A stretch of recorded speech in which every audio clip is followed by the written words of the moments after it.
خواجہ غریب نواز رضی اللہ تعالیٰ عنہ کی شخصیت،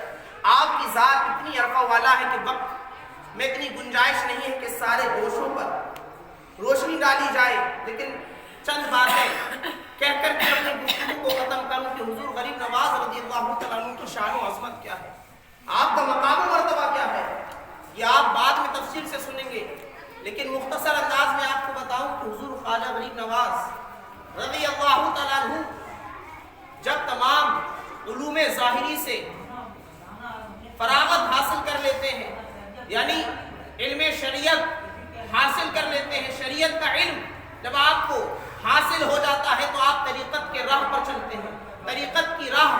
پر چلنے کا ارادہ کرتے ہیں، اور آپ اس جستجو میں ہوتے ہیں، اس تلاش میں رہتے ہیں کہ کاش کوئی مجھے اللہ والا مل جائے، کسی اللہ والے کے دامن سے وابستہ ہو جاؤں تاکہ وہ اللہ والا میرا ہاتھ پکڑ کر کے مجھے خدا تک پہنچا دے، خدا کی معرفت مجھے حاصل کرا دے۔ آپ نے بڑے بڑے پیروں کی بارگاہ میں، بڑے بڑے مشائخ کی بارگاہ میں حاضری دی، سب نے منع کر دیا ہے معین الدین تمہارا حصہ ہمارے پاس نہیں، کسی اور کے پاس ہے۔ المختصر یہ کہ آپ کی ملاقات خواجہ عثمان ہارونی رضی اللہ تعالیٰ عنہ سے ہو جاتی ہے۔ خواجہ عثمان ہارونی رضی اللہ تعالیٰ عنہ کی بارگاہ میں جب غریب نواز پہنچتے ہیں تو خواجہ عثمان ہارونی فرماتے ہیں معین الدین ہمیں تمہارا انتظار تھا، ہم کب سے تمہارا انتظار کر رہے ہیں۔ غریب نواز جب اتنا سنتے ہیں تو تعجب میں پڑ جاتے ہیں، میری تو پہلی ملاقات ہے لیکن یہ تو میرا نام بھی جانتے ہیں، اس لیے کہ اللہ والے ہیں دلوں کے حالات سے باخبر ہوا کرتے ہیں۔ المختصر یہ کہ غریب نواز رضی اللہ تعالیٰ عنہ جب خواجہ عثمان ہارونی رضی اللہ تعالیٰ عنہ کی بارگاہ میں پہنچتے ہیں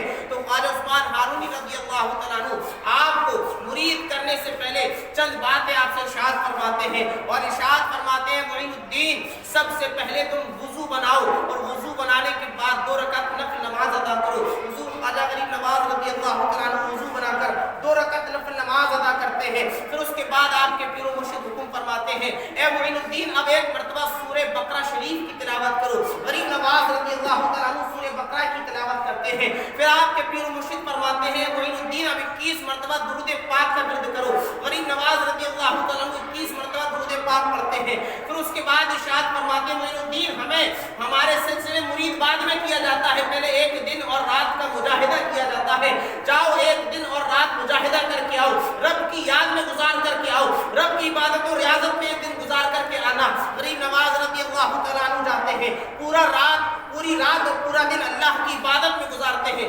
مجاہدہ کرتے ہیں، دوسرے دن پیر کی بارگاہ میں پہنچتے ہیں، اور پہنچنے کے بعد غریب نواز جب حاضر ہوتے ہیں تو آپ کے پیر و مرشد ارشاد فرماتے ہیں اے معین الدین اب 1000 مرتبہ سورہ اخلاص پڑھو، یعنی قل هو اللہ شریف۔ غریب نواز رضی اللہ تعالیٰ عنہ 1000 مرتبہ قل هو اللہ شریف پڑھتے ہیں، پھر اس کے بعد آپ کے پیر و مرشد فرماتے ہیں اے معین الدین اب آسمان کی طرف دیکھو تمہیں کیا نظر آ رہا ہے۔ غریب نواز رضی اللہ تعالیٰ عنہ اپنی نگاہ آسمان کی طرف اٹھاتے ہیں، عرض کرتے ہیں حضور مجھے عرش اعظم نظر آ رہا ہے۔ فرماتے ہیں نیچے دیکھو کیا نظر آ رہا ہے، عرض کرتے ہیں حضور مجھے تحت الثری نظر آ رہا ہے۔ فرماتے ہیں 1000 مرتبہ اور قل هو اللہ شریف پڑھو، پھر 1000 مرتبہ قل هو اللہ شریف پڑھتے ہیں، اور پڑھنے کے بعد حاضر ہوتے ہیں۔ معین الدین رضی اللہ تعالیٰ عنہ خواجہ عثمان ہارون کی بارگاہ میں حاضر ہوتے ہیں، آپ کے پیر و مرشد فرماتے ہیں معین الدین اپنی آنکھوں اے معین الدین آسمان کی طرف دیکھو کیا نظر آ رہا ہے۔ غریب نواز رضی اللہ تعالیٰ عنہ آسمان کی طرف دیکھتے ہیں،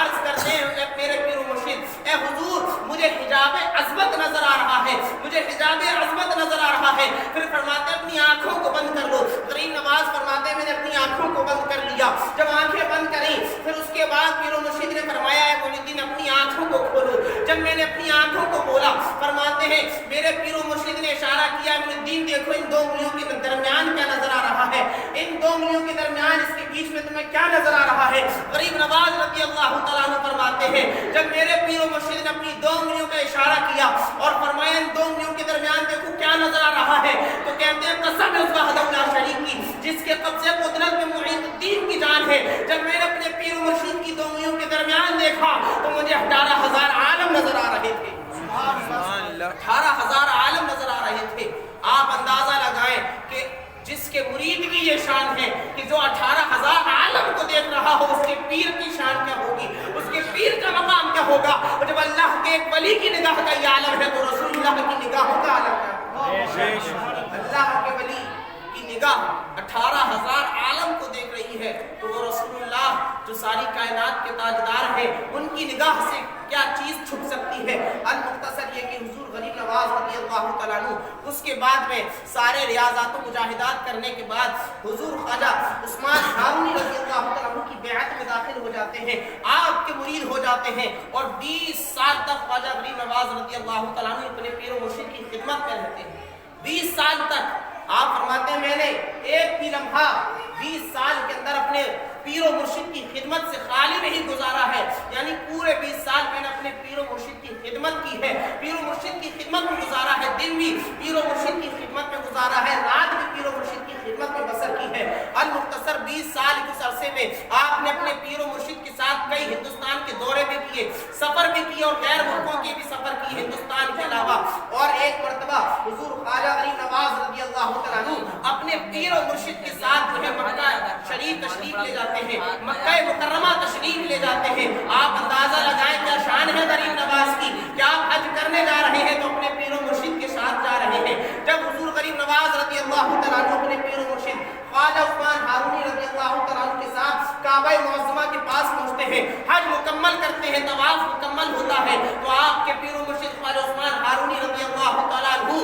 خانہ کعبہ سے طواف کر کے فارغ ہونے کے بعد میزاب رحمت کے نیچے معین الدین غریب نواز رضی اللہ تعالیٰ عنہ کا ہاتھ پکڑ کر کے رب کی بارگاہ میں عرض کرتے ہیں، اے پروردگار معین الدین کو قبول کر لیا جائے، تو رب کی بارگاہ سے جواب آتا ہے، اے عثمان ہارونی، معین الدین ہمارا دوست ہے، ہم نے تمہارے صدقے میں معین الدین کو بھی قبول کر لیا ہے۔ یعنی غیب سے آواز آتی ہے، ہم نے معین الدین کو قبول کر لیا ہے اور معین الدین ہمارا دوست ہے۔ المختصر جب غریب نواز رضی اللہ تعالیٰ عنہ اپنے پیر و مرشد کے ساتھ خانہ کعبہ کا طواف اور حج مکمل کر لیتے ہیں، پھر معمول کے مطابق مدینہ شریف پہنچتے ہیں، مدینہ طیبہ میں اپنے پیر و مرشد کے ساتھ حاضر ہوتے ہیں۔ اللہ اکبر، تاریخ نگاروں نے لکھا ہے، مورخین نے لکھا ہے، یہ وہ لمحہ تھا، یہ وہ سما تھا، یہ وہ منظر تھا جس کو الفاظوں میں بیان نہیں کیا جا سکتا ہے۔ اس سمے کو، اس منظر کو الفاظ کا جامع نہیں پہنایا جا سکتا ہے، یعنی ایسا حسین اور پرکیف منظر تھا۔ اللہ اکبر، آپ سنیں گے تو تعجب میں پڑ جائیں گے۔ یعنی جب غریب نواز رضی اللہ تعالیٰ عنہ اپنے پیر و مرشد کے ساتھ رسول اللہ کی بارگاہ میں حاضر ہوتے ہیں، سرکار کے روضے کے سامنے حاضر ہوتے ہیں، سرکار کی جالیوں کے سامنے کھڑے ہیں، غریب نواز بھی ہیں، ساتھ میں پیر و مرشد بھی ہیں۔ اب غریب نواز رضی اللہ تعالیٰ عنہ کے پیر و مرشد نے کہا، اے معین الدین رسول اللہ کی بارگاہ میں سلام عرض کرو۔ غریب نواز رضی اللہ تعالیٰ عنہ رسول اللہ کی بارگاہ میں سلام عرض کرتے ہیں، السلام والسلام علیک یا رسول اللہ، اللہ کے رسول آپ پر اللہ کا سلام ہو، اللہ کی رحمت نازل ہو۔ قسم ہے وحدہ لا شریک کی، مورخین نے لکھا ہے جب غریب نواز رضی اللہ تعالیٰ عنہ رسول اللہ کی بارگاہ میں سلام پیش کیا تھا تو زندہ نبی کے مزار سے آواز آئی تھی، وعلیک السلام یا قطب المشائخ، یعنی اے معین الدین تجھ پر بھی اللہ کی سلامتی ہو، آج سے ہم نے تجھے مشائخ کا قطب بنا دیا ہے۔ یعنی جب رسول اللہ کی بارگاہ میں غریب نواز رضی اللہ تعالیٰ عنہ سلام پیش کرتے ہیں تو رسول اللہ کے روزے سے جواب آتا ہے اور جواب کے ساتھ انعام بھی ملتا ہے، اے معین الدین آج سے ہم نے تمہیں مشائخ کا قطب بنا دیا، ولیوں کا سردار بنا دیا ہے۔ کیا شان ہے غریب نواز رضی اللہ تعالیٰ عنہ کی کہ آپ، ہم بھی جاتے ہیں، ساری کائنات جاتی ہے رسول اللہ کی بارگاہ میں، سب سلام پیش کرتے ہیں، لیکن جواب اللہ کے رسول کسی کو عطا فرماتے ہیں، اسی کو عطا فرماتے ہیں جو اللہ کے رسول کا چاہنے والا ہوا کرتا ہے، جو اللہ کے رسول کا ماننے والا سچا عاشق ہوا کرتا ہے۔ پروردگار عالم نے غریب نواز رضی اللہ تعالیٰ عنہ کو وہ شان، وہ عظمت عطا فرمائی تھی کہ جب خانہ کعبہ میں پہنچتے ہیں تو رب کی بارگاہ سے ندا آتی ہے، ہم نے اس کو قبول کر لیا ہے، اور جب رسول اللہ کی بارگاہ میں پہنچتے ہیں تو سرکار کی بارگاہ سے جواب ملتا ہے، اے معین الدین ہم نے تمہیں بھی قبول کر لیا ہے، تمہیں مشائخ کا قطب بنا دیا ہے۔ المختصر یہ کہ غریب نواز رضی اللہ تعالیٰ عنہ جب مدینہ شریف میں چند دن گزارتے ہیں تو ایک رات خواب دیکھتے ہیں کہ رسول اللہ صلی اللہ علیہ وسلم خواب میں تشریف لاتے ہیں، اور تشریف لانے کے بعد ارشاد فرماتے ہیں، اے حسن آج سے تم صرف حسن نہیں ہو بلکہ معین الدین بھی ہو، یعنی دین کے مددگار ہو، دین کی تبلیغ و اشاعت کرنے والے ہو۔ پروردگار عالم ہندوستان کی سرزمین پر آپ کے ہاتھوں سے اسلام کی عزت عطا فرمائے گا، اسلام کی نشر و اشاعت فرمائے گا۔ اب تمہاری ہندوستان کی سرزمین کو ضرورت ہے، ہندوستان جاؤ اور رب کے دین کی دعوت کو عام کرو، رب کے پیغام کو عام کرو، ہندوستان کی سرزمین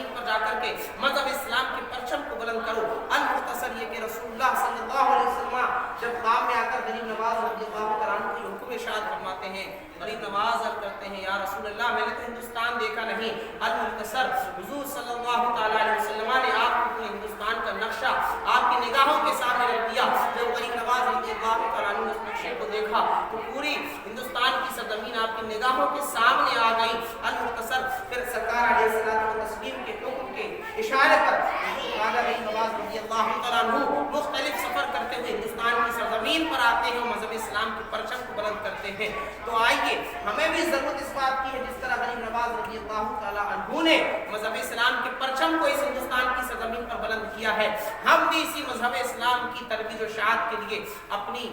محبتوں، اپنی جانوں، اپنی مالوں کا نذرانہ پیش کریں. اس مذہب اسلام کی ترویج و اشاعت کے لیے ہم سے جو ہو سکے ہم وہ کریں اور کوشش کریں کہ پروردگار عالم نے جو ہمیں دین عطا کیا ہے اس کی تبلیغ و اشاعت ہو، اس کی ترویج و اشاعت ہو. رب کی بارگاہ میں دعا ہے مولا تعالیٰ ہم سب کو غریب نواز